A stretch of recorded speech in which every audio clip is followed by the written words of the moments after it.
Good morning and welcome to the June 23rd, 2025 Finance Committee meeting for the Lee Summit School District. We'll begin with item 1.01, contracts $15,000 or less. Once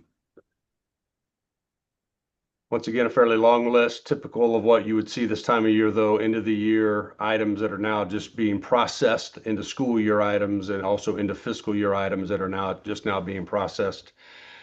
And then purchases for the upcoming school year or events prior to the school year beginning. Are there any questions about items that are on this list? All right, thank you. Moving on to item 1.02, contracts $15,000 or greater. As we've been forecasting for probably 3 or 4 months, we knew that the month of May and June would have a long list of items on this list. It has happened as we have predicted. There are a number of items that we'll talk about later in this meeting. There are some items that are not pulled out. Just as a reminder, what criteria is met when an item is left on the list but not pulled out or pulled out.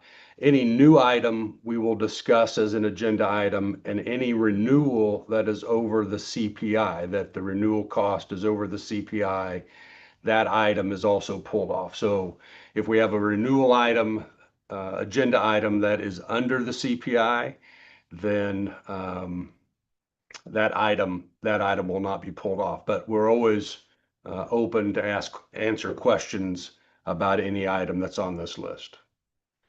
That being said, are there any questions about any item that's not pulled off this and will be discussed later? Nope. All right. Thank you. Moving on to item 1.03, Paper Corp. I believe Mrs. Battaglia, I believe this is your agenda item. Yes, it is. We belong to a consortium for surrounding school districts. A lot of them are the smaller school districts like Oak Grove, Lone Jack, Blue Springs. There's a nice mix, but the majority of them are smaller. We belong to this co-op that does a paper bid every year, and I believe Park Hill is our leading district for that. They put out a bid for paper, and it's bulk copy paper. When I say bulk, we're taking it by the truckload and then using it, in our inventory throughout the year. So we are bringing this to you to recommend that we award to the Paper Corps. Park Hill has their board meeting the same night, and this is contingent on their approval. But we wanted to go ahead and get it before you because we have to order this right away and take it right away. So the timing of it is a little weird. Their board meeting, like I said, is the same as ours, but we wanted to bring it to you, and I'm happy to answer any questions at this time. Okay. Right, so this is a practical and excellent example of how we use consortiums to partner with other school districts to get great pricing. And so, Ms. Battaglia, thank you for your leadership on this. Moving on to item 1.04, Dr. Whaley. Good morning, everybody. As Dr. Shelton mentioned, this is a busy time of year for technology, so a lot of things on the agenda for this month. This particular item is Sumner 1. Last month, we brought the intent to execute an agreement with Sumner 1 to the Board of Education for approval while we were able to finalize placements of devices and lease documentation. So this document is the official lease docs outlining a 60-month lease for multifunction machines, which is our copying, our scanning, things of that nature. This contract includes everything, including parts, toner, staples, all the things you would need to make copies, but it does not include paper. That comes as a separate item. So this will be a good service for us. They are, as soon as this is executed, they have already ordered the devices. They will be placed in the coming weeks, and will replace our current machines. Does anybody have any questions? Nope.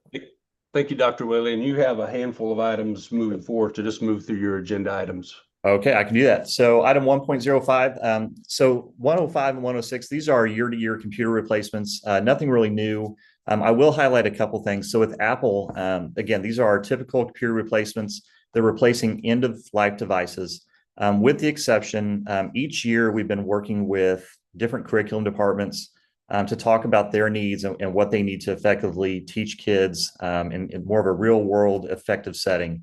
In the past, we worked with the art department to standardize their Mac labs across the district.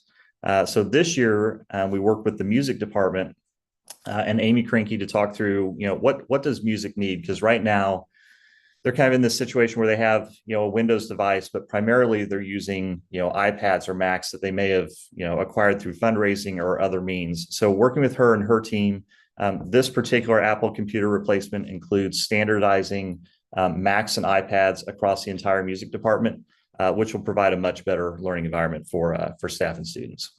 Does anybody have any questions? Nope. Okay, I'll keep going. 1.06, pretty low this year, or pretty small number of replacements for Windows, our Dell devices. So these again are just replacing computer labs and stat devices as we would do every single year. So again, it's a pretty low number this year. Normally we're about double or triple this. So it's just kind of how things hit in that replacement cycle. Any questions on this one? Nope. Okay. 1.07 Lenovo computer purchase. Really excited about this one. Our current staff devices are Microsoft Surface Book 3s. They're about 4 years old. They are due for replacement. So what we did is, just as we have done in the past, when anytime it was time to replace teacher devices, we reached out to a team of teachers to kind of get some feedback. So this year we used the staff technology reps at each building. It's a teacher that kind of helps with technology, answering other teachers' questions. They pilot things for us. They do a variety of things for us. So we piloted another vendor's device with them for about 6 or 7 months, and we gathered feedback along the way. And from that, they came to us and said, we're missing some key features that we currently have, and we certainly don't want to go backwards. So for instance, an example of that is a world-facing camera.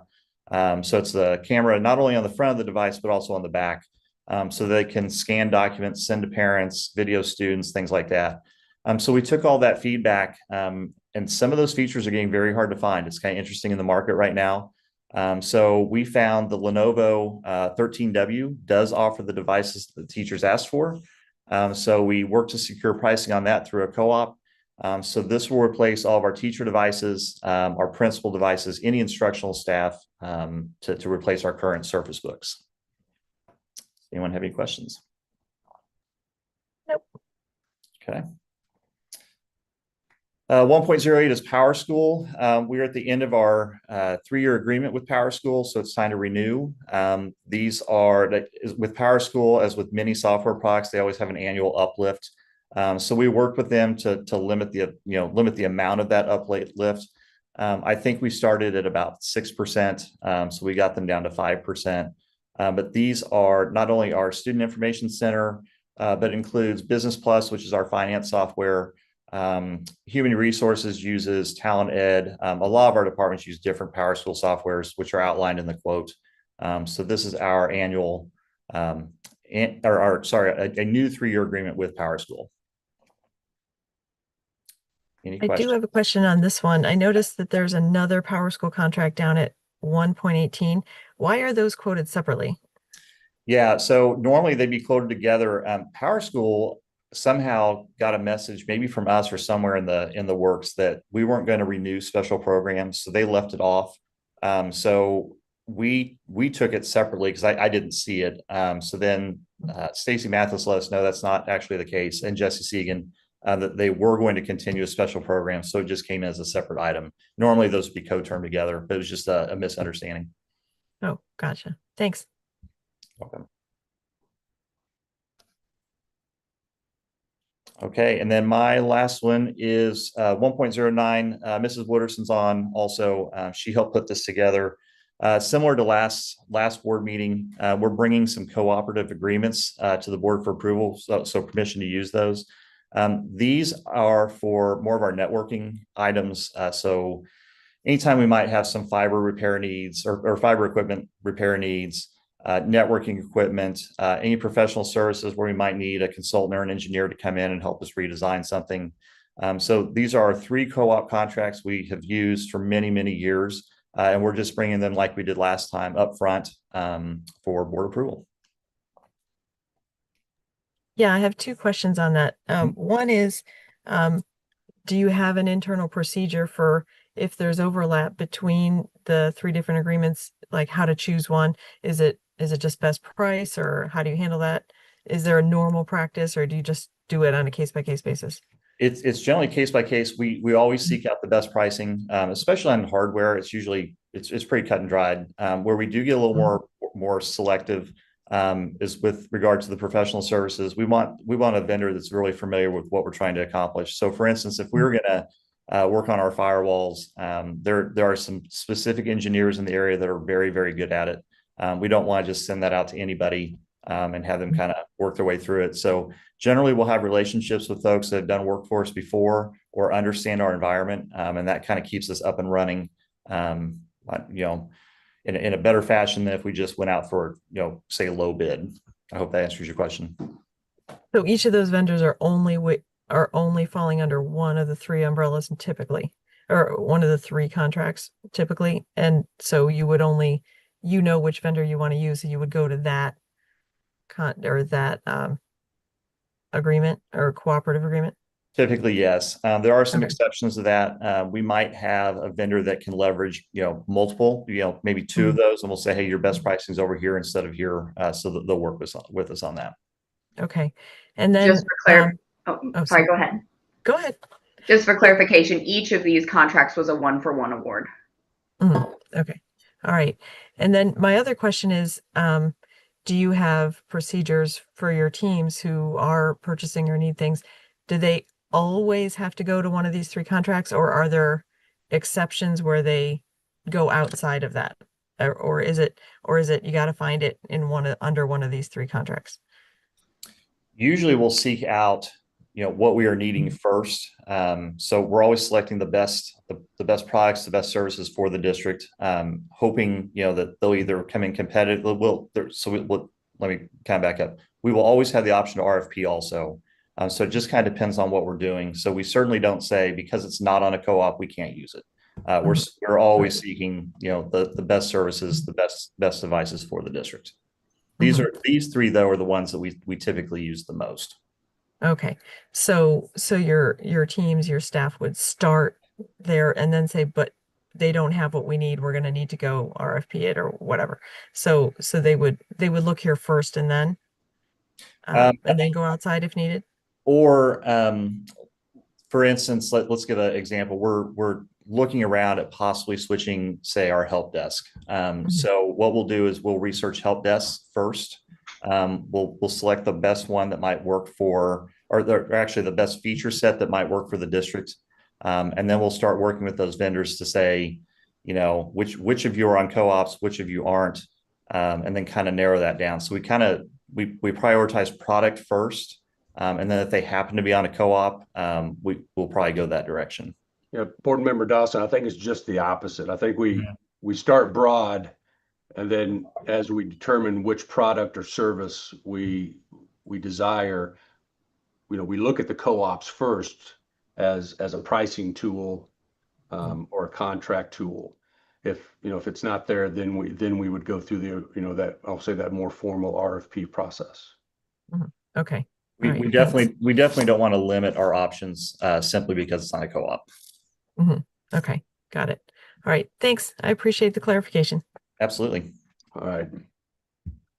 Thank you, Dr. Whaley. And I just want to mention that Dr. Whaley is attending his last Finance Committee meeting in his role as Executive Director of Technology. Thank you. Thank you for all your service and your commitment to our school district. And know that you'll still be around. You still got roots here with the kids and everything. So you've done a great job. So thank you. Thank you. Moving on to item 1.10, Team Lee Summit Facilitator, Dr. Carlson. Yes, thank you, Dr. Sheldon. So this is a RFP that was submitted. We had some representatives from Team Lee Summit score these, and the recommendation for Team Lee Summit facilitator is Lori Deanda. You can see the details and information there, as well as the facilitator RFP. This will be for next school year with the option to add 3 additional years potential renewals. Happy to answer any questions. Nope. All right, thank you, Dr. Carl. So moving on to 1.11 CBiz. I'm gonna reach out to Sarah McMillan if you're on the call. I think on a day-to-day basis, you have the most contact with CBiz and probably well, not probably, definitely the person who's best equipped to answer any questions here. Absolutely. And I'll let Dr. Herzog start us off. Thank you. Good morning. This item is for our employee benefit consulting and brokerage services. In general, what this is this company helps us design and manage competitive, cost-effective employee benefits packages. CBiz is our current provider of this service, and we went out to RFP. We had 8 companies respond with a proposal.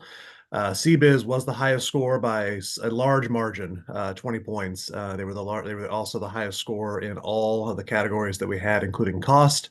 I did ask Sarah to talk a little bit more about what these companies do provide to us specifically. So Sarah, go ahead. Right. So CBiz does really provide a comprehensive range of services really related to employee insurance, benefits, and well-being. So in the service agreement, you can find their full scope of services, but I thought I would just highlight a few things that really stood out to us with CBiz when we went through that RFP process. They do provide the district with dedicated subject matter experts. Really, the size and structure of their service team is really well suited for a district really as complex and high touch as we are when it comes to our insurance and benefits. They have a deep experience with employer-sponsored health centers. That is really one of the things that stood out the most in the RFP process. Their employee well-being strategy aligns closely with ours. They do offer a wide variety of resources that we currently tap into.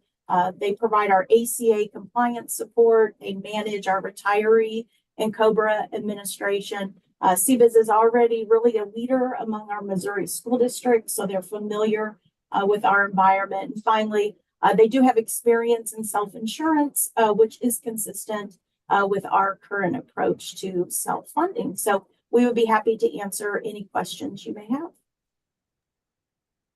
I had a question, but you just answered it, so I'm good. All right, very good. Thank you. Thank you, Dr. Herzog, Mrs. McMillan. Moving on to 1.12, Code High School renewal. Good morning. I'm going to go ahead and take this. Shannon Booth is not in today. Code HS is a curriculum resource for our project Lead the Way computer science courses. We had one teacher pilot it last year, and the decision was made by the curriculum team that this was the way to moving forward. So this it shows the expansion of that into our other computer science classrooms, in addition to about a 90-minute professional development opportunity. Thank you, Dr. Barger. Are there any questions on this item? Nope. All right, thank you. Moving on to 1.13, Fast Bridge.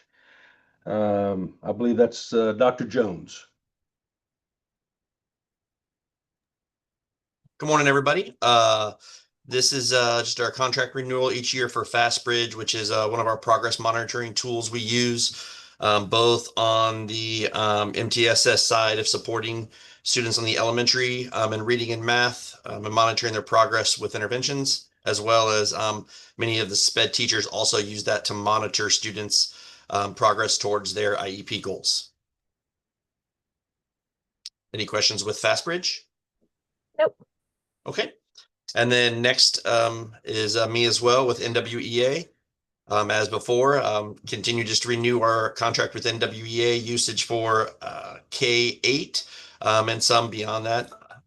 in both math and reading, as well as reading fluency, tests that we use for our dyslexia screening K3.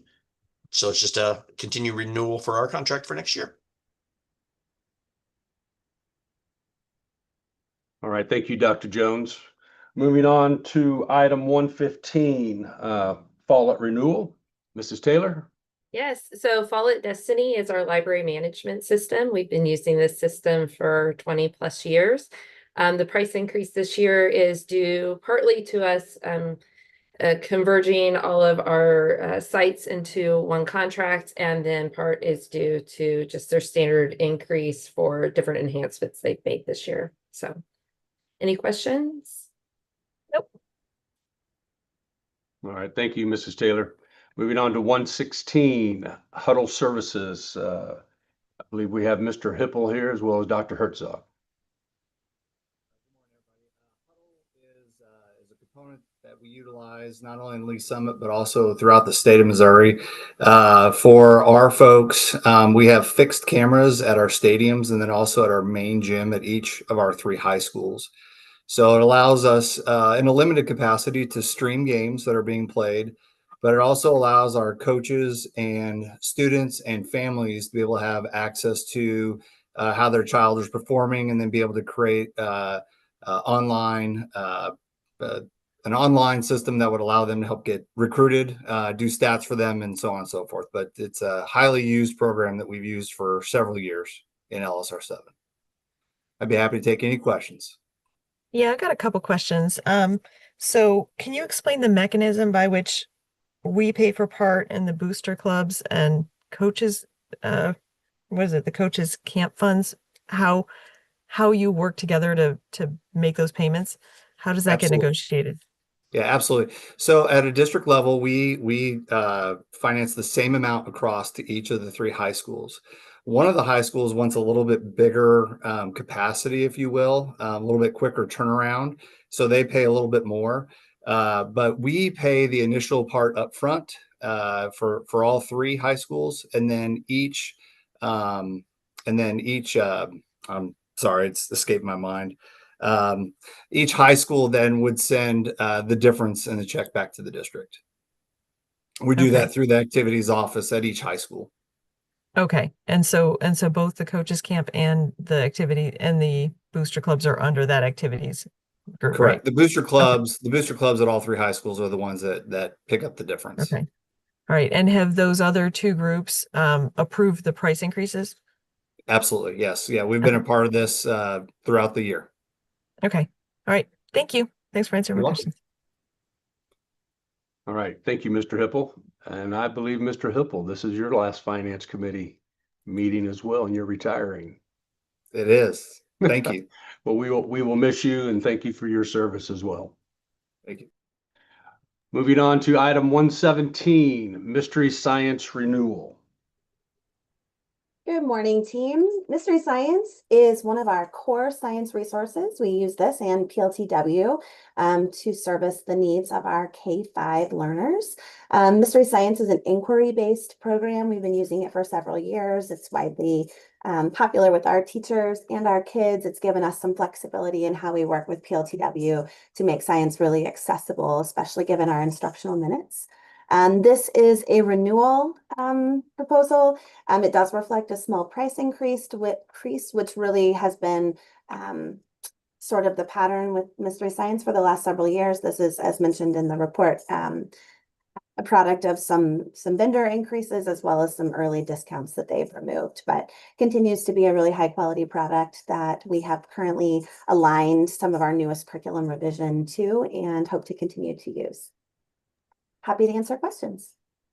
Yeah, so I noticed you have 18 licenses. Is the one that's missing Online Academy? Or So they actually only charge us for the 18 and they give us access to Online Academy for no additional cost. oh, nice. Okay, Yeah, nice. thank you. And I would like to note this is not my last finance meeting, It's not. and I'll be here for a very long time. You're welcome. Many more to come. Many more to come. Thank you, Dr. Janeway.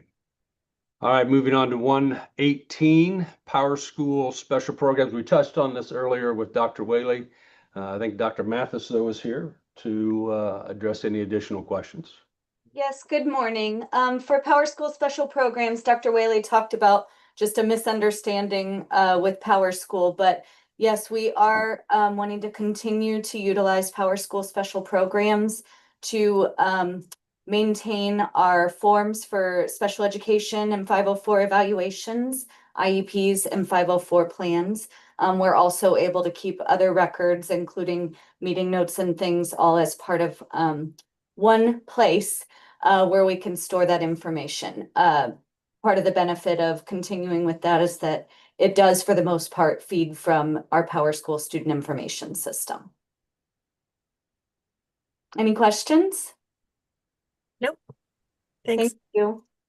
Thank you. Thank you, Dr. Mathis. Moving on to item 1.19, school AI. Dr. Hutchinson. Hi, thank you for this time this morning. So School AI is a new contract this year. This actually comes after about 1.5 years of culminating really AI products in education based on what our teachers were needing, but then also safety parameters for students. School AI was the one that came to the forefront really as the allotment for students to dive a little bit deeper into this technology. And with it, we found not just providing some safeguards, but then also some additional resources for students who are non-native speakers, who are also, it does meet all the parameters for those who need speech to text, but then also allowing it to have differentiation for different levels of learners, all with the oversight of teachers being able to see all of the interactions that happen within those conversations or the usage of the platform. Really, it's for us, this was the one that had stood out as far as everything we were needing and something for this new platform. Yeah, I've got a couple questions. So what Absolutely. you mentioned a couple times that it rose to the top. Does that mean it went through a formal RFP process and you compared it to others?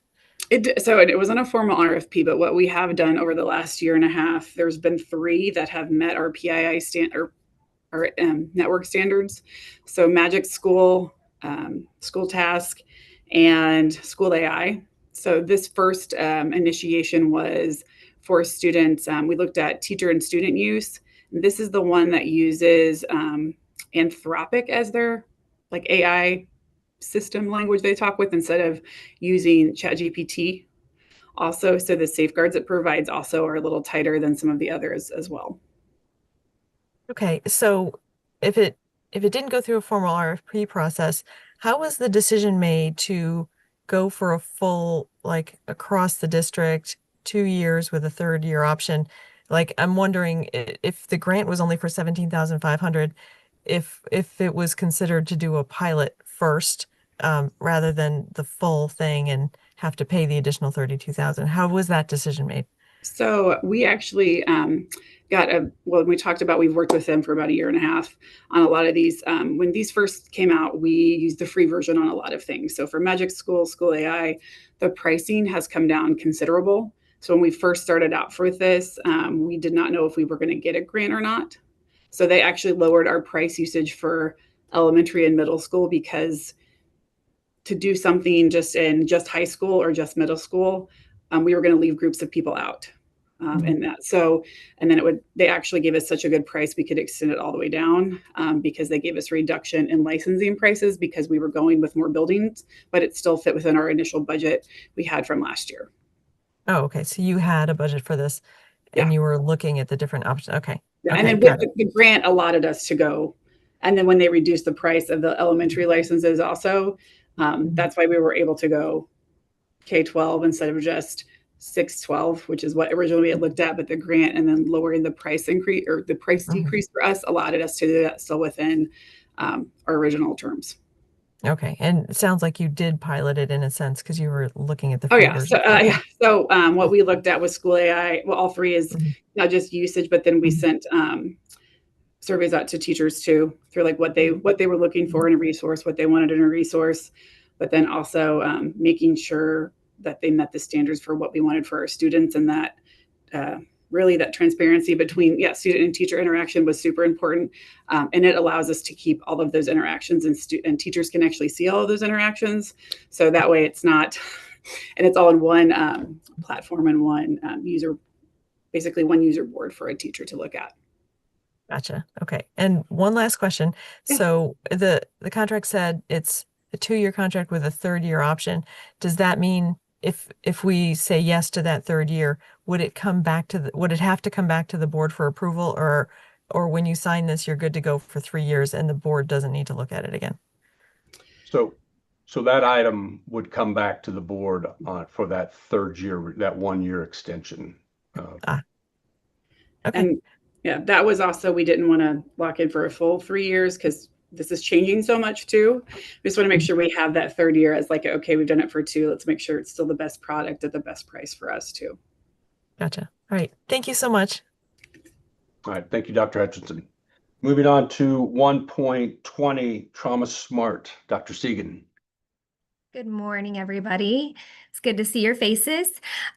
Just a little bit about Trauma Smart. We are in our final year of our 3rd year grant with the Jackson County Children's Fund. It was a $300,000 grant with $100,000 each year and the ability to train 2 schools each year, the cost of about $50,000. That has all been covered by a grant. We are a little bit in excess because we are now providing sustaining costs for the schools who have been trained to continue to receive training versus just allowing them the 1 year of training and then kind of dropping them off. They get that sustaining work. It's not as much as the work year of the 1st year. So the cost is about $3,000 to $3,500 per school, but each of the schools that have already received the training would get that sustaining cost. And then in the upcoming year, we would be training 2 additional schools. Any questions? Great. You just answered one of my questions, so I'm good there. But I do have one more question. Is there a plan to continue beyond the grant, or is there going to be an option to apply for another grant in the future? Yes, great question. We are under the understanding that we will be able to apply for an additional 3 years with Jackson County Children's Fund, and we should know something by fall with regard to the application opening up. And then we would like to apply for the 3-year grant again with them if that option becomes available. Great. Thank you. Thank you. All right. Thank you, Dr. Segan. Moving on to 1.21, 1.22. I'll take these. We have an aging bus fleet. We purchased a large number of buses around 2015, 2014, 2017. Those buses are starting to age out. Board Member Dawson, before you got on the board, we went through a process about a year ago, and it takes about a year to receive buses. We have to order them, they build them, and we get them about 12 months later. So about a year ago, we went through this process and we ordered roughly 8 buses. Those will be delivered, here in the coming weeks in preparation for the school year, and we've budgeted for that expense in the FY26 budget. These buses became available to us, and they are already on a dealer's lot, if you will. They're brand new buses, and we're going to purchase these buses from that dealer with funds out of next year's budget. So in FY26, we have buses that we're going to receive and pay for that went through the process about a year ago. This is an opportunity that became available to us this spring, and we thought we ought to take advantage of it. Because of the large number of buses that are going to age out, we also want to be mindful of what's going to happen 10, 15 years from now and spread out the replacement of this large purchase that was made about 10 or 15 years ago. So that's this agenda item. Do you have any questions about this particular agenda item?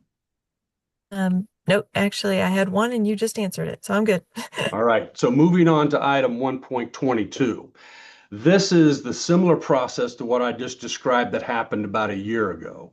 We went through an RFP process. We received quotes from 3 bus manufacturers, bus distributors here in the area. We're making this recommendation to purchase 8 buses from Midwest Transit for the price of about a little under $180,000 per bus, $179,000 per bus, for a total price of those buses of just under 1.5 million. If approved by the board, that order will go in. They'll start to build them. They will be delivered a year from now and be paid out of the FY27 budget. So the item before was going to be paid out of the FY26 budget. This is an item that'll be paid out of the FY27 budget. But it takes 12 months to get them ordered and made and delivered. Are there any questions about this particular item? No, you just answered them all. Thanks. All right, very good.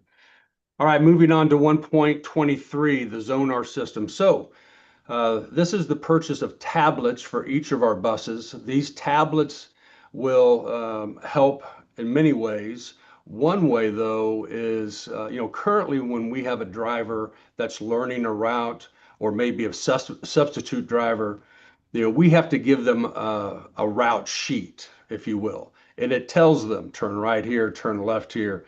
This will allow the driver to have what most of us have in our cars, which is the GPS system. And the route for that bus is in the system, and it will tell them turn right, turn left. A few years ago during the summer, we had a bus driver. We had a bus that was in an accident, and one of the causes of that accident was that the driver was looking at their route sheet. And so we've changed our processes to avoid that, more training and opportunity to learn the routes up front. But this will allow us, one, for our drivers to more safely maneuver their routes, as well as a substitute driver who maybe has never been on that route before, just to follow the guidance system. Additionally, these tablets will allow us to get away from a paper pencil pre-trip and post-trip inspection. And as they go through the pre-trip and post-trip inspections, they can record what they see, and that will be automatically then sent to our shop, to our mechanics, so that they know that there's an issue with the bus. Additionally, if there's student behavior, those could be noted on the forms that are on the tablets, and those will be electronically sent to the student behavior, student management department. And so those are just some examples. In the future, we'll have some other opportunities for students to possibly, if we decide to go this far with the system, to badge on or badge off to have that accounting of who is on the bus. Are there any questions for this item? Yeah, there in the write-up, you mentioned, or whoever wrote this said, the tablet portion of the project. So are there other portions of the implementation of these devices that are not included here, like, I don't know, training, or like you said, this badge on, badge off in the future? Is this it made it sound like this was just a portion of it. Yeah, so the next step would be to purchase the hardware that would allow our students to I'll say, the badge on and badge off onto the bus. So this is this portion of the purchase. If we decide to go further with this product and with these services, there would be an additional purchase in the future that would allow students to badge on and badge off. And Okay, we so would have that's a to, and future Michelle, thing. we'd have to run that through legal as well. There is a law about in Missouri that you can't track students digitally, physically. So we have to make sure that would pass the muster of that. I know some states allow that. So some states have been using this forever. They use it for attendance when you walk in the door of the building.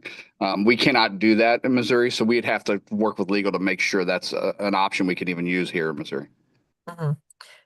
Okay, thanks. So then that means that this cost, the cost that's being asked to be approved this week, is for everything involving implementing the tablets. So it includes training and installation and whatever. It is everything. It's just okay. All right, that's what I was checking on. Okay, thank you. Thank you. Great questions. Moving on to item 1.24, applied economics. Annually, we ask a demographer to perform a demographic study for us, and this contract or agreement is for that service to be provided this year. The plan is for our demographer to begin in August and then make a presentation to the Comprehensive Facility Master Plan team as well as to the board in late October, November, that timeframe. Are there any questions about this agenda item? Nope. All right. Thank you. Moving on to section 2, finance. Mr. Holder. Good morning, everyone. Our first item this morning is our fairly regular transfer from the general fund to the special revenue fund. And this month it is $4,695,256.67. In June, so when Finance Committee meets next month and we're looking at June, this will be a much larger amount. And just a reminder, the reason for that is because we will run the payrolls for June as well as July for our certified teaching staff, but we do that in the month of June. So you'll see a much larger amount come through at the July Finance Committee meeting. Any questions on that? Nope, thanks. All right. Treasurer's report and payment of the bills. So we have a couple other items today that we'll briefly touch on after this. So really we'll just focus on May with our treasurer's report, and some of the comments that I make will kind of build in and preview as we look at the 24-25 budget as well. But just a reminder, these are through the end of May. So as we look at revenues and we look at expenses, 11 out of 12 months. So we have a very good picture of where we would end up. Now, we've been throwing several curveballs here in the last 7 days that we'll discuss. But as we look at the end of May, really we were tracking rather well. So let's start at the top at the revenue. Look at the operating fund, and then we'll move across from left to right. You can see there with our operating fund revenue, we were a full percentage point ahead of where we were at this point last year. Now, as a reminder, last year we finished a little under $5 million short of where we thought we would be with our projected local tax revenue collection. So 1% is good, but if it was purely apples to apples, we would have liked to see that percentage a little bit higher. Now, we know that there is a significant portion, about 700,000, of early childhood special education reimbursement that we will receive in June, and we are still receiving that, at least as of 8:43 this morning. So hopefully that stays on track. But we also anticipated receiving some title revenue, and the big one in here was our Part B revenue. So which we received just a very small portion of. So if we looked at this, 2 weeks ago, would have been very happy with the position that we were sitting in relation to what we anticipated our revenue budget to be. But at this point, again, we were on track, but we're a little bit off track right now. Looking at the special revenue fund, again, this is very instructive of kind of where we thought we would end up. You'll notice 90.74%, we were a percentage point behind. So if you look at that revenue, just a little over $1 million. But we knew that there was going to be a significant chunk of, again, the early childhood SPED revenue. Now, thankfully, again, we are still on track to receive that by the end of the month. And that's about $1.3 million. So that will help close that gap. But we know with our title reimbursement that we were not able to be reimbursed. There was some Fund 2 revenue in there because some of our salaries and benefits that we pay out are for certified teachers at our 3 Title I elementary schools. So part of that will not be received in June as we were anticipating. Then on top of that, of course, we had information from the state that the state adequacy target was not going to be able to be met in terms of $10.20. So that doesn't seem like a lot, but that's almost $200,000 for us when you factor in our weighted ADA plus the dollar value modifier on top of that. It's almost a $200,000 hit to the special revenue budget. So overall, again, we were tracking pretty well. I actually, on the budget amendment, I had raised that revenue just slightly in anticipation of all those things coming in. But we'll likely fall a little bit short on the revenue side. Debt service fund tracking pretty close to where we were. We know that will come up a little bit short, but we're in very good shape with our debt service fund balance. And actually had made, I had made the decision to make sure we had a little bit more money from our state assessed railroad and utility that we were able to place in the operating fund, knowing that our debt service fund was in good shape. Bond fund, of course, we'll see a big change in that. That is on the budget amendment, but at the end of June, you'll see a big change because we were able to successfully sell the bonds about 2 weeks ago. And then capital projects fund, we'll actually exceed that revenue projection just slightly as we look towards the end of June. As you can see, we almost met it at the end of May. Moving over to nutrition services, you'll see there we should hit that revenue estimate for June. Activity, again, we will definitely exceed that. Just a reminder though, with activity and foundation, year over year, the foundation always zeroes out, meaning we take in the exact amount of revenue that we have for expense.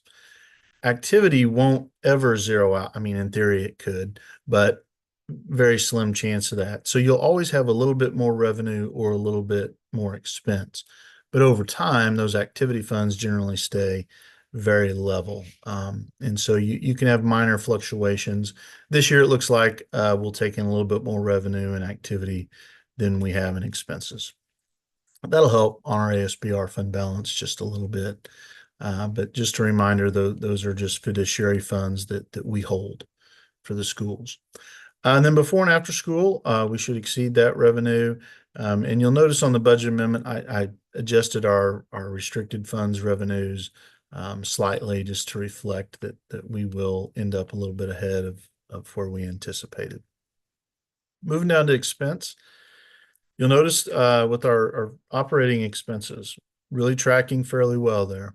Almost 1.5% below in terms of where we were. Now that is a good thing because we jumped up quite a bit towards the end of last fiscal year, and so I'm pleased to see that percent. I would expect it to be under, so I'm glad that it is reflecting that. Same with special revenue fund.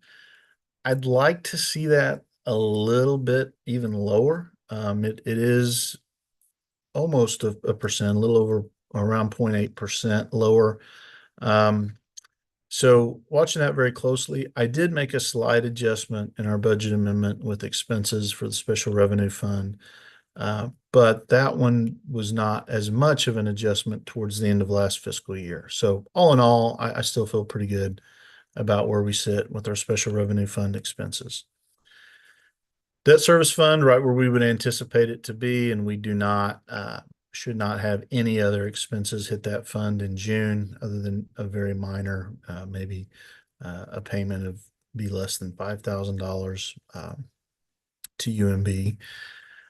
Bond, again, we will see that change in June. That has been stagnant, as we know, for months because we haven't had any bond expenses. But you will see some next month when that hits in June. Capital projects, as you'll notice on the amendment, actually we bring that expenditure budget down a little bit because there was approximately $3.6 million of expenses that were capital project expenses that were actually directly related to the bond. And so those will get moved over in June via journal entry to the bond fund. So we'll see that expected budget for capital projects come down a little bit in our budget amendment. Nutrition services, we are a little bit ahead of where we were at this point last year. Definitely we'll see that reflected in the amendment. Those restricted funds expenses will be going up. Again, activity and foundation will probably be a little bit higher than what the budget is, but revenues are a little bit higher as well. So nothing out of the ordinary there.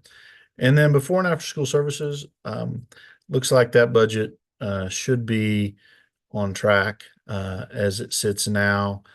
We had actually had 2 retirements that went into effect at the end of May, so at the end of this month. So we are down to I believe it's 7 employees that are LSR7 employees in our before and after school care program. So I think those salary and benefit projections, which is primarily what is in that expense now, will be accurate. Moving down to the bottom right, if you look at our balances, you see really nutrition services is the area. We know that that's a focus area. We'll see that reflected this year with our fund balances. We see it to be projected next year to be reflected. Even though we separate that out, just a reminder is we report revenue and expenses every month. We separate nutrition, and it's actually its own fund in our internal accounting system.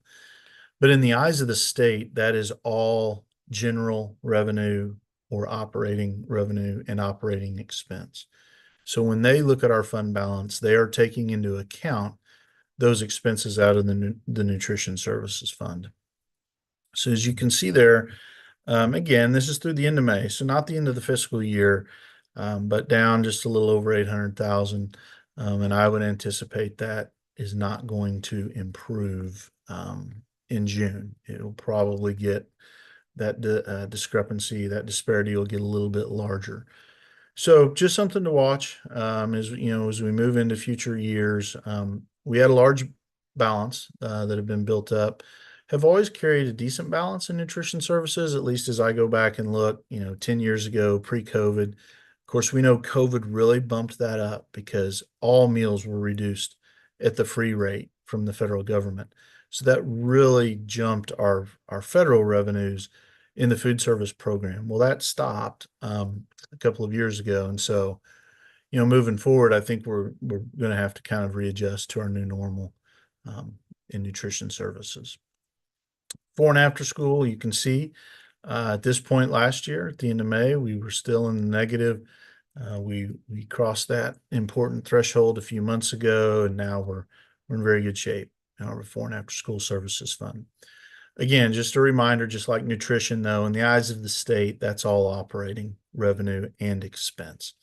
So that helps our operating reserve balance as calculated by DESI when our revenues are exceeding our expenses in that area. So looking down at the bottom left, you can see our current fund balance. Again, 2 weeks ago, I would have been very confident. Looking at this, you could say, well, we're $3.2 million shy of where we were last year. That doesn't look good. But we knew that there were several variables playing into that. We knew the 1.9 million that was coming in for early childhood SPED that we had already received at this point last year because we received it all in April of 2024. We knew that there was some Part B and some title revenue, and the Part B in particular was going to exceed where we were in June of 2024. And then we also anticipated that last bump from the basic formula. So we knew that, or we thought that we were actually going to be able to turn that around and have that fund balance as you looked at this a month from now, when you looked at the end of June, that would either be equal to or maybe even a little bit larger. But we know that will not be the case as we look at the end of June, just because of the aforementioned curveballs that have been thrown our way here in the last couple weeks. Big picture, though, we will receive that revenue. It will just be booked in a different fiscal year. which will likely help revenues for FY26. Any questions on the revenue and expense report for May? No, I think you answered a lot of them. Thanks. I want to add And- something on food service, so everybody can know. When we have an AMI day, we bring in about $50,000 less because that's how much kids spend extra food or a la carte. So we have 6 days, that's 300,000. Notice it dropped more than 300,000. No, it dropped 800,000. We can only raise, basically the federal government will say, hey, you need to raise your prices, but we can only raise it a dime a year if we can't gouge kids. So annually we'll come forward with a price change when we're in the negative like this, and we'll cap it at a dime per meal increase. Okay, thanks. That's a good point, Dr. Buck, particularly with AMI and how that impacts as well. All right, let's look at some better news. The investment report for end of May, although a very small amount, still a good, there you go. Still a good outcome. So this really highlights something that I've been talking about for a few months as we looked ahead at some of the investments. Now, you see much larger investments coming off, 2 of those in July. So, just a little over a month for the last one, and then another one the first part of August. So really, in the next 6 weeks, we have over $4 million of investment. Now, the latest Fed meeting, they held interest rates steady. Of course, it's not an exact science, but from what I'm hearing, probably be at least 2 months before they continue look at a 25 basis point decrease. So the hope would be if we can get to August, we have some real opportunity here. So here's the example. We had this CD drop off at 0.6%, and it's hard to believe, but there was a time when 0.6% was good with what you could get because liquid was next to nothing. We were able to lock in another CD for 4 years. It will not mature until 2029 at 4.3%. So that's good. In fact, I remarked that I would change it all to 4 years at 4.3% if I could right now with our longer term investments. But we will have some opportunity, and you see all those coming off that are less than 1%. That's some real money. We'll be able to generate, over 6 figures, looking at the long term of investment return off of what is maturing in the next 2 to 3 months. So that's good news. Overall, again, we do anticipate some of the rates dropping, which will have an impact on the treasuries, will have an impact on CD rates, but we have some good investments that are still we're going to be able to hold on to for at least 2 more years, some pushing out to almost 3 years, and we're getting a good rate of return on that. So I think long term we're set up pretty well, and we're fortunate that we have some maturing, I think, before interest rates will drop. Now, of course, that 6 months from now, it could all change and they may be 100 basis points higher than they are right now. But as we look at the short term, I think we've got some good opportunity. Any questions on the investment report? No, thanks. All right. The last for the treasurer's report is our balance sheet. Just if you look across the bottom there, we have, you see our operating fund balance, end of May.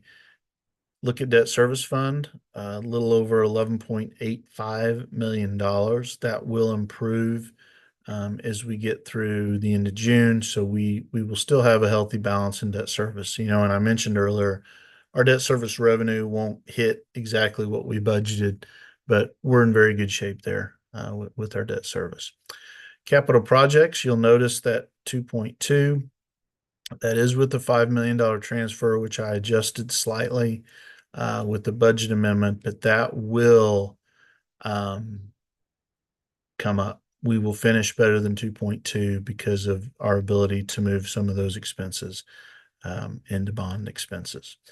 Going all the way over, I just want to highlight, if you notice that $390.84, that was actually in the activity fund, and it was actually a correction that we noticed where it was from a prior year that it came out of activity, should have been general.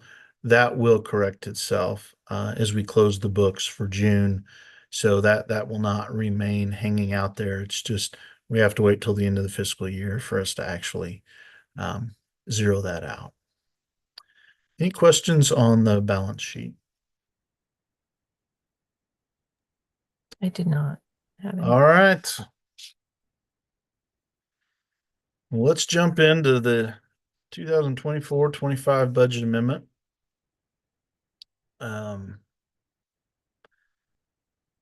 This has been an extremely interesting budget season.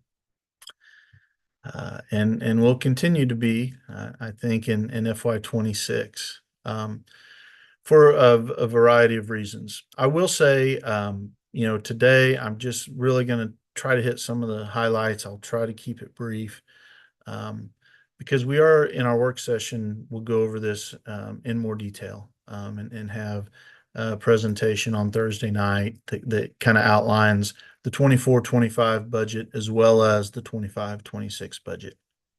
So you can see there, looking at, big picture, let's look at the two yellow cells, one at the top left, one at the bottom left. You see 28.09 to 26.09. I believe in April, I was looking at just over 27% to finish up. Now, 2 weeks ago, I would have said this is a really conservative look. I feel really good about beating 26.09. I don't feel that way anymore. We'll have to see. We still have revenue that we will receive before the end of this fiscal year. We have another payment from Jackson County. There is always the possibility that we have a much larger payment due to settled appeals that finally get released. Those will get released. Whether or not they happen this fiscal year, it looks doubtful because we only have one more payment from the county. But they will get released at some point. We also know, even with all of the uncertainty with Jackson County assessed values, eventually it will level out, and we will see a revenue increase that will happen. So, but as we look at 24-25, you'll notice I did lower that incidental revenue projection by $1.3 million or $1.4 million, $1.3 million from where it was in April. I had really done that though on the premise of Jackson County, a little not really related to Part B. So Part B revenue is all incidental or operating fund revenue because paraprofessionals who are paid from that fund, they are not paid from the teacher's fund. So when we receive that reimbursement, it all goes into the incidental fund. So that's going to hurt us a little bit. Title is not as much incidental. It's split between incidental and teacher. So yes, that will hurt a little bit, but it will not hurt as much as the Part B, not getting that revenue this fiscal year. Teachers Fund, I adjusted that up a little bit, just $300,000 or $250,000 maybe, not much. But as I projected everything, I felt good that we would beat that number. We will not beat that number. Now, we will get much closer, though, with our Fund 2 revenue in the special revenue, or the Teachers Fund, as it's commonly referred to. We'll get much closer to that revenue estimate. So I don't feel as bad about that one as I do the incidental fund. We will get close, even with not receiving some of that Title I revenue and the formula revenue. The formula shortfall, just a little under $200,000. That is all Fund 2. That's all teachers fund revenue. But 200,000 as opposed to $1 million is not as big of a hit. Great. Can you go back for a second and can you remind me how much the Part B shortfall was? Approximately $1 million. We requested just under 1.3 is 1.26 or 1.27, and they were only able to release about $280,000 of that. And it's very interesting. I think Dr. Buck alluded to this. I've seen it happen in food service. In fact, it happened one year when we were receiving COVID, still on the COVID reimbursement, and we did not get it till July. And that fiscal year that started in July was the year that they stopped reimbursing all meals at the free rate. And so it really skewed looking at nutrition service revenue because it fell in the next fiscal year. And really, it should have been in the prior. So, but I've never seen it happen with federal programs as relates to title programs or Part B, which is special education. Never seen it happen like this. And on the email we received, I think I counted almost 50 other schools that I know are in the same boat as we are. Now, I do want to highlight in both of those funds, I did make a request in March and in April, and I requested every bit that we could at that time, and we did receive it. So it's not as if the whole year of revenue we are foregoing, but definitely a third of the year of revenue, and that hurts in both those areas when you're not receiving it. We will receive it. It will cause us to have 1 year that's out of whack. Now, you want to look at a silver lining. We know that our title funding, at least our initial preliminary estimate, is much reduced from where it was in this current fiscal year. So a silver lining is we will actually receive revenue in FY26 that will help for 1 year. It will help buoy that shortfall that we would have received otherwise in revenue. So, again, if we want to look at, I guess a small bright side of that, it will help. It will help where we're at. Sounds like a trade-off. Yeah. So that money we will get in 25-26, but the formula shortfall is just not coming, right? That's correct. Yep. Okay. It's just not coming. So, and does that happen every year that we get shorted on the formula, or is this a pretty significant drop this year? Actually, well, it's not significant. I mean, 200,000 is 200,000, but it actually hasn't happened in a while. You have to go back almost 15 years to where it did happen fairly regularly. It definitely happened in the Great Recession around 2009, 2010, where it was prorated. I can only remember 1 year, though, where we got down to June and we did not get what we anticipated. When that happened, and again, that was going back probably 16, 17 years. When that happened, DESE adjusted, because they obviously caught a lot of flack from schools over that just because, it wasn't anticipated. Well, DESE course corrected and then started not sending all the SAT until June. So, and it made sense, and I understand why. But we have been in that rhythm now for a good decade of, if the SAT, take for example this year 6,760, we would never receive that until June, but we could always count on it. And so this is the first year in a long time that there was a shortfall.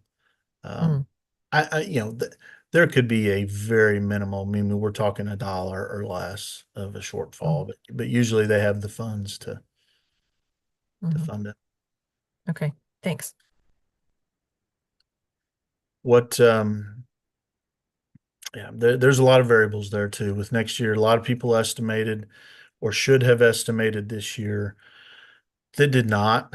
There was under 200 schools out of the 518 estimated. That will have a negative impact next year. But the good news is we were conservative with our estimate. So I think the difference between what we will get next year that we didn't get will make up for that shortfall. Because the call on the formula will be quite a bit higher next year, with schools not estimating their average daily attendance. So can you explain what you just said about the average daily attendance in next Yeah. year? So this is a year that with the weightings changing significantly, and particularly in relation to free and reduced lunch, the threshold went from just over 31% down to around 16%. That's significant for most schools. Like we never received weighting for free and reduced lunch in Lee Summit, but we did this year. Well, in order to get paid this year, you have to estimate. And the state was really encouraging school districts to estimate. One, because it helps them get a good handle on what they can anticipate needing in the basic formula next year, because they're paying it in this fiscal year. So when you have fewer schools that do that, and there's still a lot that did, but we know there's a lot that didn't estimate that could have. And so that will increase the call on the formula next year. And by call, I mean it will increase the cost, because there will be more average daily attendance than there was the year before. And so I apologize. I'm getting into the weeds there a little bit. Oh, and I'm going to add on to the weeds there. Some districts do not want to do estimate because if you overestimate, you have to cut a check back to the state, and that can be your board and say, "Hey, we got overpaid because we overestimated." I've always been in favor of estimating. We usually do it. We didn't have to during COVID time because things were kind of frozen there for a little bit. But we're back to the time, and you have to, I think it's May 15th to do so. So you can wait pretty late, but the later you wait, the harder it is for DESE to plan to see there's actually been a change. But that's why you see some small districts, especially not wanting to estimate because they don't want to cut a check back. Okay. Got it. Thanks. Thanks for explaining some of that. Appreciate it. So, big picture, sorry. I do, our fund balance will drop. There's no doubt of that. It is very possible that it could end up close to the 26%, and we may finish actually very close to the 26.09. So, the unfortunate part is what started out as really me trying to be very conservative with our fund balance is probably looking more and more accurate for where we will finish the year. But you'll notice down there at the bottom that the capital projects fund, it is above 4.4 million, so that's improved. You'll notice the debt service fund, again, in good shape. And then, of course, restricted balances all lumped together, though. That is really, that's a combination of nutrition services, our activity funds, as well as before and after school care. I'm going to add to what Nathan said. It's unfortunate. Our first 11 months of our 12-month fiscal year, our expenses rose 3.5%, and our revenue rose 3.5%. We were looking really good for a balanced budget. The last 10 days, we received, multiple pieces of bad news on the revenue side that we could not have known ahead of time. No one gave any warning from the state or the federal government that we were not going to get those funds. Got it. All right. Well, let's look at our last piece then. That's the 25-26 preview. And I just want to highlight a few things here that I think are just important, more big picture. Looking even beyond the 25-26 school year, looking at where we anticipate finishing next fiscal year with fund balances and kind of the pressures of increased expenditures and as it relates to revenue, because this is a really good illustration of that. Hannah, do you have that PDF? Oh, there we go. Thank you. So again, high level, and we will get more into the weeds on this on Thursday night at 5. But I just really want to highlight, again, I want to look at the yellow boxes. Start the year at 70.75, end the year at 73.23. All right. To almost $2.5 million of increase fund balance. And you might look at that and say, well, how in the world do we increase our by 2.5 million, but yet we go down percentage wise? And there's really two reasons for that. One is if you look over at the restricted column, you'll notice that $817,000 deficit. That when I project what our ending operating fund balance will be, remember that restricted all gets rolled into that. So that is a drag on that $2.48 million. All right. Really, you can just subtract it. And that is, it's almost apples to apples in terms of the impact that you have there.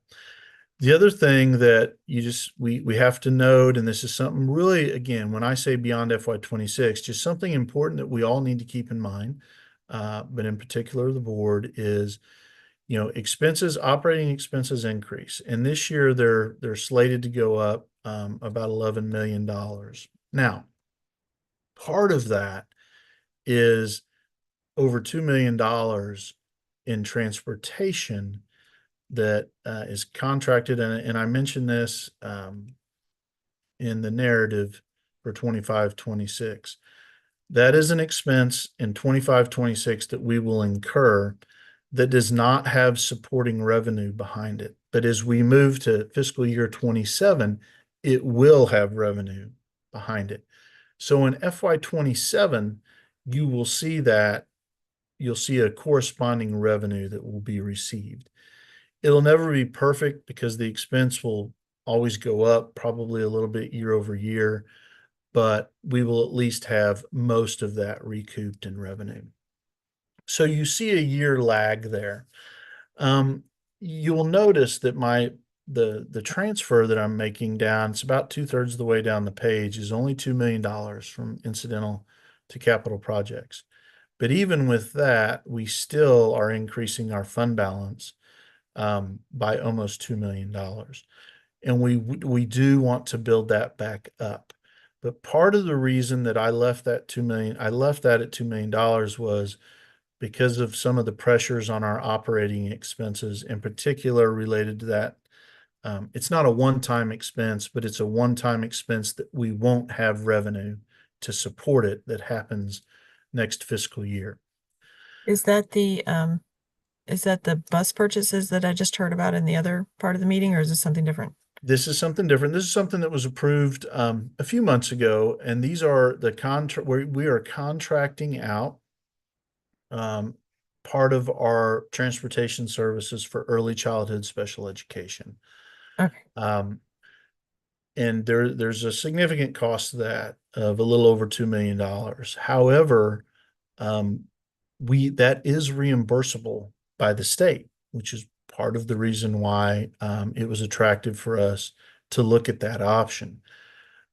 But it's reimbursable the next fiscal year. So we won't receive that reimbursement until fiscal year 27. So that'll be in the 26-27 school year. So that's why I say it puts a little pressure on our operating expenses because, normally we give raises, there's a corresponding revenue increase that goes with that, right? That's why we're able to give the raises. So this is a situation where there will be revenue to support it. It just doesn't happen until the following fiscal year.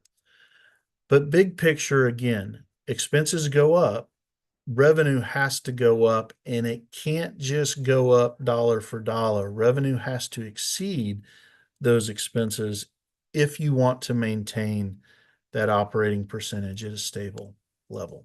So The last thing I So want to say, oh, I have another question about that. Yeah. As we start to look at things in 25, 26, each month, your successor will give us the monthly updates.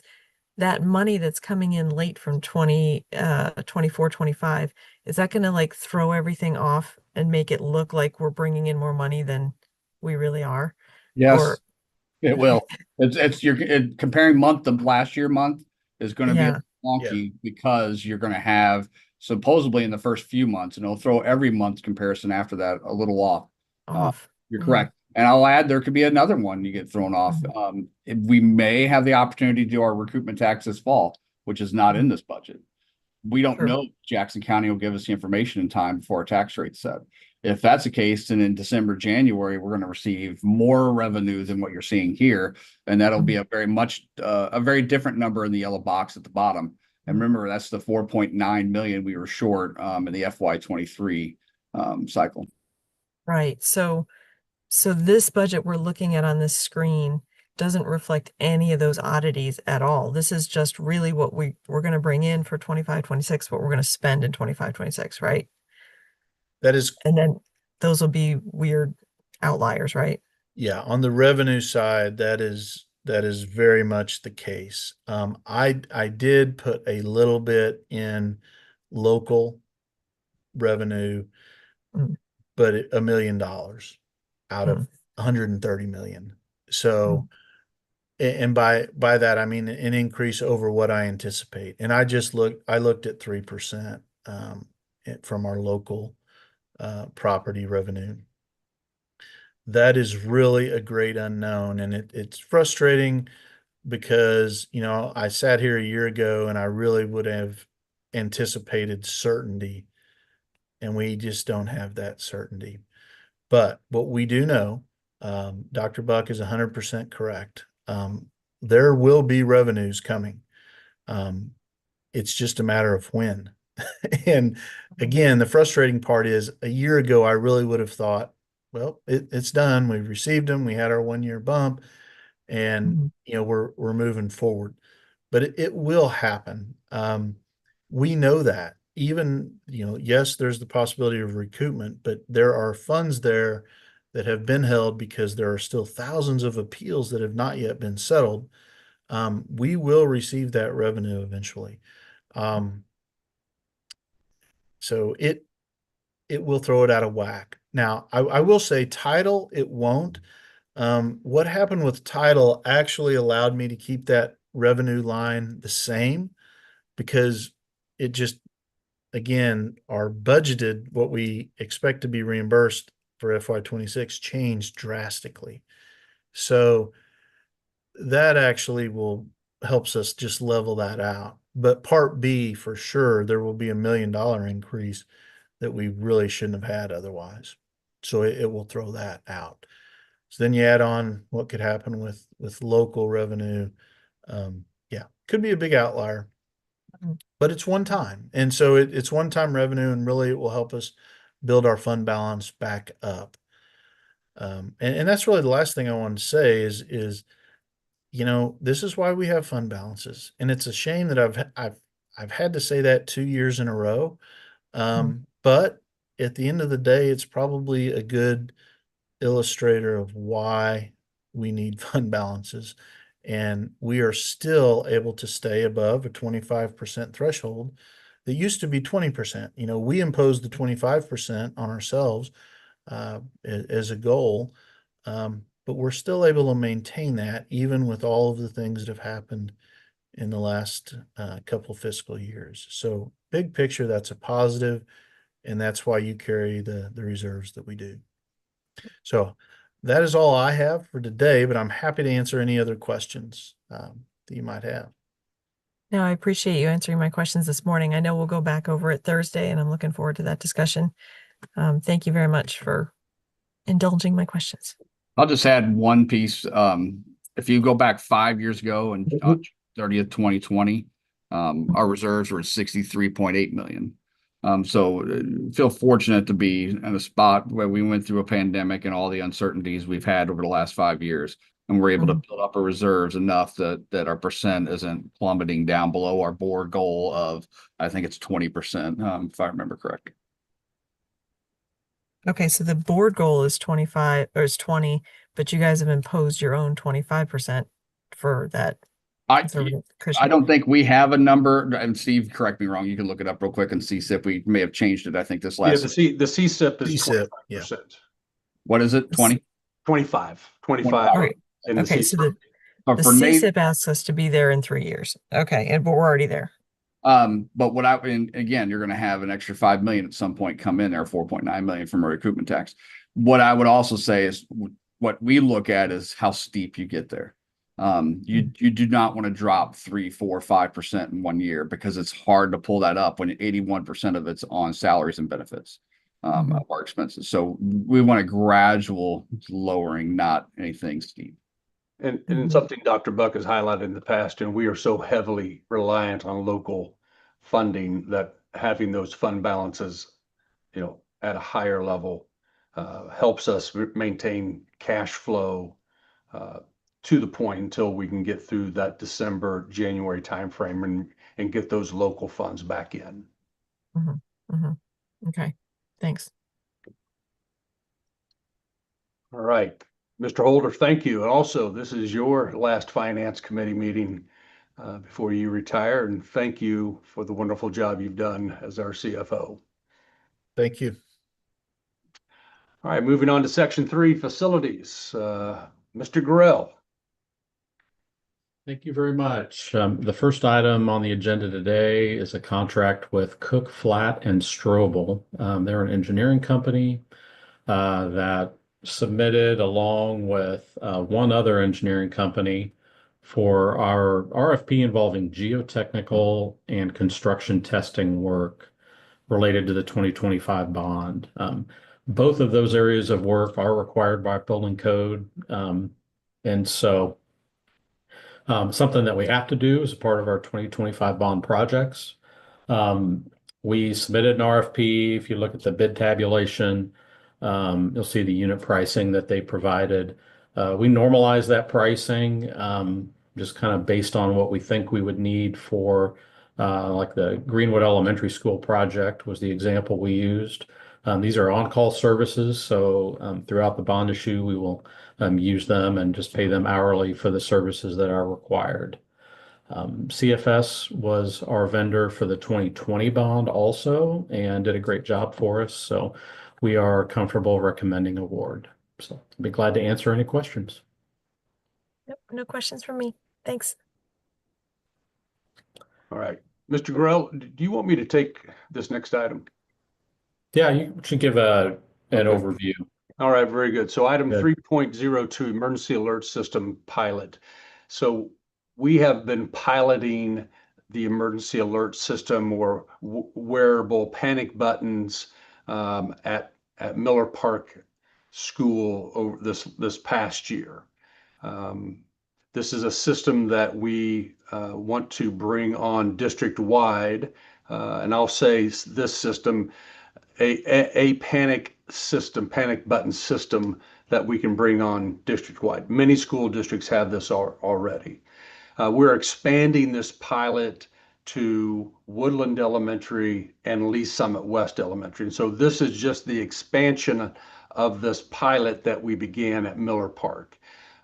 We think this is a system that benefits us because it combines both audio enhancement as well as the panic button system, but also it can be expanded into other areas like intercom systems and fire alarm systems and video in the future if we decide to do that. So long story short, piloted it at Miller Park. It was working well. We want to expand that pilot into our more traditional settings like at Woodland Elementary and Lee Summit West High School. And then this first semester, we will determine if this is something we're going to move forward with. If it is if it is a system we're going to move forward with, we'll bring this to the board in the spring for a district-wide expansion over probably, our hope is that next few months so that we can begin to have this system in place for all buildings in the fall of 26. I would add that's my push for everybody is that we want to have a wearable panic button device on all employees, not just teachers, but all employees by August of 2026. Are there any questions on this item? No, thanks for that background. You betcha. All right, moving on to item 3.03, Henderson Engineers contract. Mr. Grow. Right, thank you. The district has an on-call contract with Henderson Engineers to provide mechanical, electrical, plumbing, engineering services. So the largest maintenance and repair project in the bond issue is that we have planned is to replace the systems at Lee Summit North High School. They are original to the building, and we have a lot of repairs in that building on an annual basis. So this project would involve not only the mechanical systems, but also the intercom and the fire alarm. We're just beginning to work with our pre-construction consultant to establish a timeline and a budget. We think it could be as much as $12 million, and will probably take a couple of years to fully implement, starting next summer. So we would like to start our design right now, get some equipment bid as early as possible. Some of these items are going to be very long lead items, and so we need to be prepared for what's coming next summer. The other major improvement that a lot of people don't know is that Lee Summit North is an all-electric heat building. I know it's hard to imagine a building that's, close to 400,000 square feet that's all electric heat, but it is not a very efficient model. In the 90s, gas prices were a lot higher, and I guess it made sense at the time. But we would really like to transition this over to gas heat and realize some long-term energy savings in the building. So I'll be glad to answer any questions you may have about this project. Nope, no questions. All right, I will move on to the next agenda item. It is a contract with JCI. That is Johnson Controls. They are also a vendor for York mechanical equipment. So this contract involves replacing one of the chillers at Lee Summit West. Lee Summit West has 3 large chillers. 2 of them are original to the building. And so this contract will replace one of the chillers that is just completely dead right now, is not doing anything. We feel like we'll be okay starting the school year with the 2 chillers that we have. As you can see, we got comparative pricing from multiple vendors and feel comfortable awarding this contract. So be glad to answer any questions. I only have one question. It's just out of curiosity. So it stopped working. I mean, was it already on the slate to be in the bond projects and then it died, or it died and then ended up on this slate of bond projects? Yeah, it's been on our list. We do have a 5-year plan, and we prioritize and score our mechanical equipment just to kind of help prioritize, what rises to the top. It's not always age that determines replacement. But this chiller was definitely towards the top of our list and would have been done in the bond issue. Okay, so it's already on the list. It just didn't make it. Got it. Thanks. Yeah. All right, thank you, Mr. Grill. Moving on to our last section, future agenda items. This list looks much different than what it looked like a month ago. But I will just want to highlight the fact that, we do have items that we're working on that are impactful to our school district, to our students and staff. And so just note those. Most notably, with the bond projects coming up, we'll be bringing construction managers forward at some point, which we discussed the process at our board retreat a couple of weeks ago. So are there any questions about it or any items that are on this list that we're working on? Nope. Looking forward to seeing them next month. And what I just want to say in regards to that list, as well as what we've done today, a lot of hard work has gone into bringing these forward to the board, to the finance committee meeting today. And I just want to thank our staff who have spent so much time. I mean, these things, many of them months in the making to bring it forward today, and then of course this Thursday at the board meeting. So I just want to thank our staff for all that. Yeah, I'd like to echo that. Thank you so much for all that background information you guys put in the descriptions and attach the contracts and everything. It's really educational and helpful for me. And so thank you all for all the work leading up to it. Thank you.